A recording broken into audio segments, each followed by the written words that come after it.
नमस्कार। D5 channel Hindi के programme धर्म धरोहर संस्कृति में आप सभी दर्शकों का बहुत बहुत स्वागत है। इस प्रोग्राम में हम धर्म धरोहर या फिर संस्कृति से जुड़ी ऐसी जानकारी देते हैं जिनके साक्ष्य आज भी धरती पर मौजूद हैं।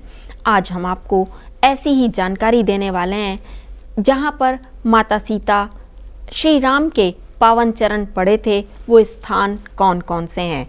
जब त्रेता युग में भगवान श्री विष्णु ने मानव रूप में अवतार लिया, यानी कि भगवान श्री राम के रूप में जन्म लिया, उस वक्त धरती पर अत्याचार अधर्म बहुत ज़्यादा बढ़ा हुआ था। हम सभी को पता है कि भगवान श्री राम को 14 वर्ष का वनवास भी मिला था और इस वनवास के दौरान वो कहाँ कहाँ गए, वो पावन स्थल कौन कौन से हैं, आज ये हम आपको बताएंगे, जिनके साक्ष्य आज भी धरती पर मौजूद हैं। अनुसंधानकर्ताओं ने वहाँ पे बहुत खोजबीन भी करी और मान भी लिया है कि हाँ, वो साक्ष्य आज भी धरती पर मौजूद हैं।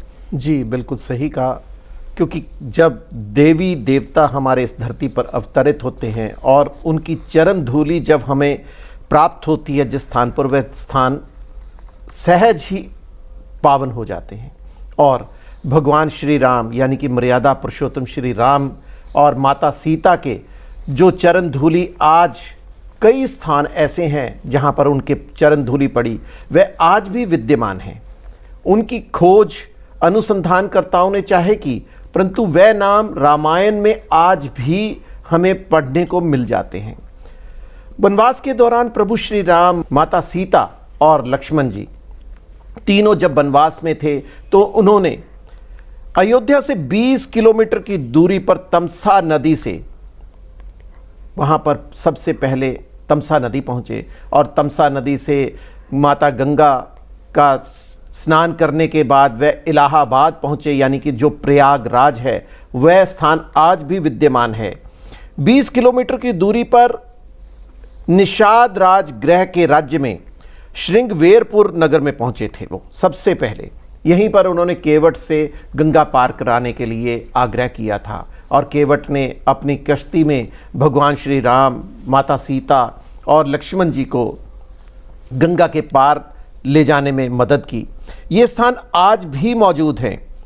प्रयागराज जिले में एक स्थान है कुरई। यह द्वापर युग में महाभारत काल के तीर्थ स्थान के नाम से भी प्रचलित है। श्री राम गंगा पार करने में पहली बार यहीं से उतरे थे। जी, चित्रकूट घाट पे डाला था उन्होंने दूसरा पड़ाव। कुरई के बाद श्री राम देवी सीता और लक्ष्मण के साथ में प्रयागराज पहुँचे। प्रयागराज 3 नदियों का संगम स्थल है, गंगा, यमुना और सरस्वती का। वहाँ पर बने महर्षि वाल्मीकि के आश्रम के अलावा मांडव्य आश्रम और मरतकूप स्मारक आज भी मौजूद है।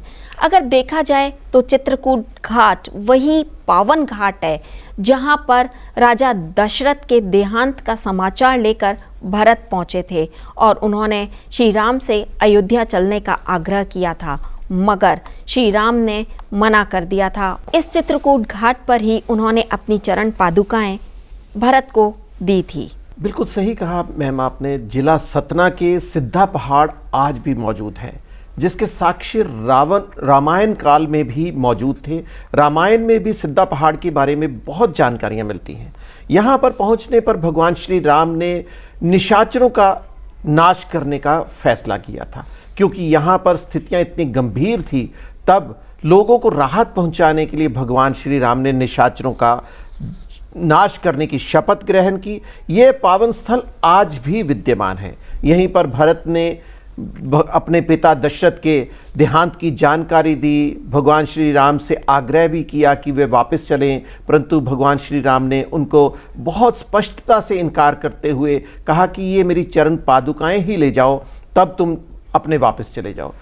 भगवान श्री राम की चरण पादुकाएं लेकर भरत ने समूचा अपना जीवन राज सिंहासन पर उनकी चरण पादुकाएं ही रखकर व्यतीत किया। उन्होंने कभी भी ये स्वीकार नहीं किया कि वह एक राजा हैं। उन्होंने हमेशा ही अपने बड़े भाई भगवान श्री राम को ही अयोध्या का राजपाट और सारा कुछ अर्पित किया हुआ था।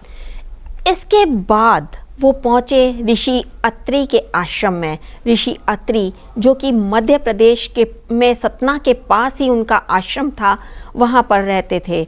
ऋषि अत्रि जिनके बारे में ये कहा जाता है कि वो ऋग्वेद के 5वें दृष्टा माने जाते हैं। दक्ष प्रजापति की 24 बेटियां थी, जिनमें से एक का विवाह उन्होंने ऋषि अत्रि के साथ किया था। उनका नाम था सती अनुसुईया, जो कि अपने पतिव्रता होने के कारण बहुत ही ज़्यादा प्रसिद्ध थी। बिल्कुल सही मैम। छत्तीसगढ़ राज्य या अयोध्या के आसपास के सारे राज्य या जितने भी क्षेत्र हैं, वे आज भी भगवान श्री राम और माता सीता की चरण धूलि से पावन हैं।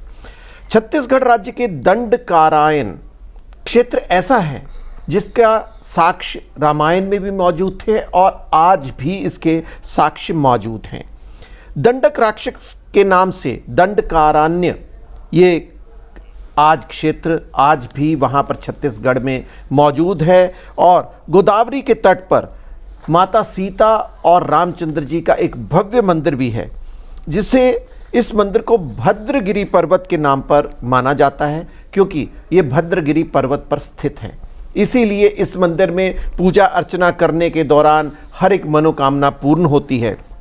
श्री राम ने अपने वनवास का बहुत लंबा समय भद्रगिरि पर्वत पर ही व्यतीत किया था और ये भी माना जाता है कि यहाँ पर ही जटायु की रावण के साथ मुलाकात हुई थी। जब रावण माता सीता का हरण करके आकाश मार्ग से लंका की ओर प्रस्थान कर रहा था, तब जटायु ने उन्हें रोकते हुए आगे जाने से रोका था। तब इसी स्थान पर आज भी जटायु के कुछ अंग गिरे होने की जानकारी मिलती है। और एक खास बात और भी कि यहाँ पर एक ऐसा मंदिर है जो इकलौता मंदिर है जो जटायु के मंदिर के नाम से प्रसिद्ध। दंडकारण्य में कई छोटी छोटी गुफाएं हैं जहाँ पर श्री राम, लक्ष्मण और सीता ने कुछ समय व्यतीत किया था। उन छोटी छोटी गुफाओं के साक्ष्य आज भी मौजूद हैं। इसके बाद वो पहुँचे थे पंचवटी। पंचवटी एक ऐसी जगह है जहाँ पर श्री राम ने अपना काफ़ी समय व्यतीत किया था। दंडकारण्य भद्रगिरि पर्वत के क्षेत्र में ऋषि मुनियों के संग विचार विमर्श करने के बाद भगवान श्री राम नासिक स्थित अगस्त्य मुनि के आश्रम में पहुँचे और ये अगस्त्य मुनि का आश्रम पंचवटी के नाम से फेमस था, मतलब कि उस जगह को पंचवटी कहा जाने लगा।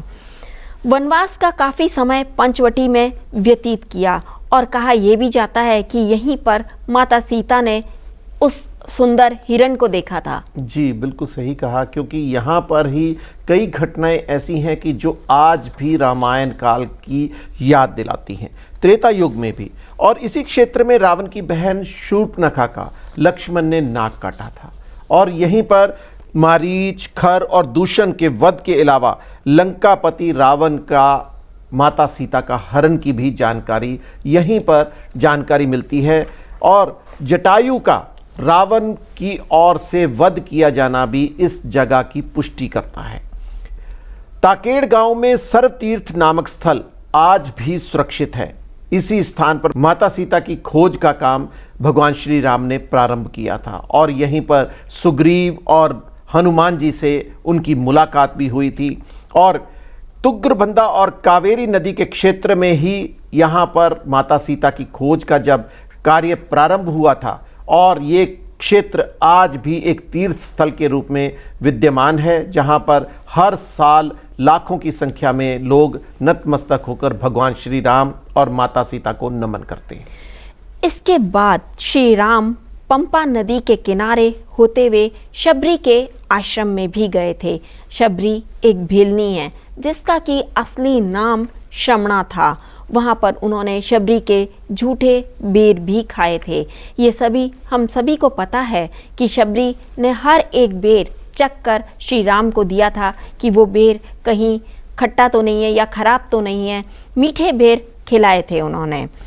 ये स्थान आज भी केरल में ही है और इसके यहाँ पर जो मंदिर बना हुआ है, शबरी का जो मंदिर बना हुआ है, वो आज भी मौजूद है। ये भी खास बात है कि शबरी का ये इकलौता मंदिर है जिस तरह जटायु का मंदिर भी एक ही है और शबरी का भी यही मंदिर है। इसके बाद भगवान श्री राम और लक्ष्मण ऋष्यमूषक पर्वत पर प्रस्थान किया। यहीं पर उन्होंने माता सीता के आभूषणों को पहली बार देखा था, क्योंकि जब रावण माता सीता का हरण करके ले जा रहा था तब माता सीता ने अपने जितने आभूषण थे वो रास्ते में फेंकने शुरू कर दिए थे और यहीं पर भगवान श्री राम को माता सीता के वह आभूषण भी मिले थे। और यहीं पर भगवान श्री राम ने हनुमान जी और सुग्रीव के साथ मिलकर सेना का गठन भी किया था ताकि आगे के लिए वे प्रस्थान कर सकें। और इसी पर्वत पर सुग्रीव गुफा भी है जो आज भी विद्यमान है, जहां पर सुग्रीव अपने बड़े भाई बाली के डर से छिपा रहता था। इसके बाद भगवान श्री राम ने जब लंका पर विजय हासिल कर ली थी तो उसके बाद रामेश्वरम के तट पर बैठकर उन्होंने भगवान शिव की आराधना की, भगवान शिव की पूजा अर्चना कर वहाँ पर शिवलिंग स्थापित किया और ये तीर्थ आज भी मौजूद है रामेश्वरम के नाम से।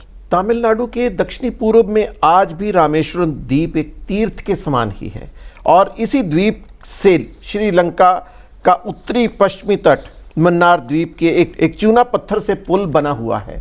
इसी को राम सेतु भी कहा जाता है और यहाँ से ही लगभग 30 किलोमीटर की लंबाई वाला ये राम सेतु मंदिर आज भी विद्यमान है, परंतु आज उसके कुछ अवशेष ही शेष रह गए हैं और यह स्थान श्रीलंका से महज 18 किलोमीटर की दूरी पर ही स्थित है। देखा जाए तो वाल्मीकि रामायण के अनुसार लंका में आज भी रावण के साथ साथ राम के भी साक्ष्य मौजूद हैं। कहने का मतलब ये है कि जो वाल्मीकि रामायण है उसमें लंका के होने के जो साक्ष्य हैं वो आज भी धरती पर मौजूद हैं। कहा यह जाता है कि लंका के बीचों बीच रावण का महल था जो आज भी है और वहाँ पर कई ऐसी गुफाएं भी मौजूद हैं जहाँ पर शोधकर्ताओं ने कार्बन डेटिंग की और उस काल का पता करने की कोशिश की तो पता चला कि ये उसी समय के हैं।